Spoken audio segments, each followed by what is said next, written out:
যুক্তরাষ্ট্রের H-1B দক্ষ শ্রমিক ভিসার ফি হঠাৎ $1 লাখ বৃদ্ধি পাওয়া বাংলাদেশি শিক্ষার্থীদের মধ্যে গভীর উদ্বেগ সৃষ্টি করেছে।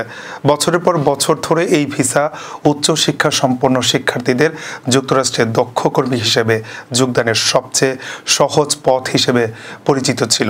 তবে হঠাৎ এই ফি বৃদ্ধির ফলে শিক্ষার্থীদের ভবিষ্যৎ পরিকল্পনা অনিশ্চয়তার মুখে পড়েছে।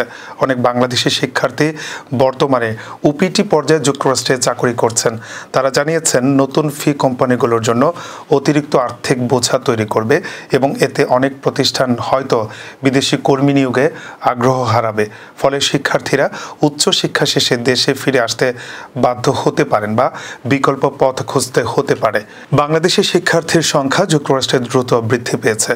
2023-24 শিক্ষাবর্ষে 17,099 জন বাংলাদেশি শিক্ষার্থী বিভিন্ন মার্কিন বিশ্ববিদ্যালয়ে ভর্তি হয়েছেন, যা পূর্ববর্তী বছরের তুলনায় 26% বেশি। বিশেষজ্ঞরা মনে করছেন আইটি খাতের বাইরে অন্যান্য ক্ষেত্রে চাকরি পাওয়া কঠিন হবে। নতুন ভিসা ফি বাংলাদেশের উচ্চশিক্ষিত প্রবাসীদের জন্য বড় চ্যালেঞ্জ হিসেবে কাজ করবে।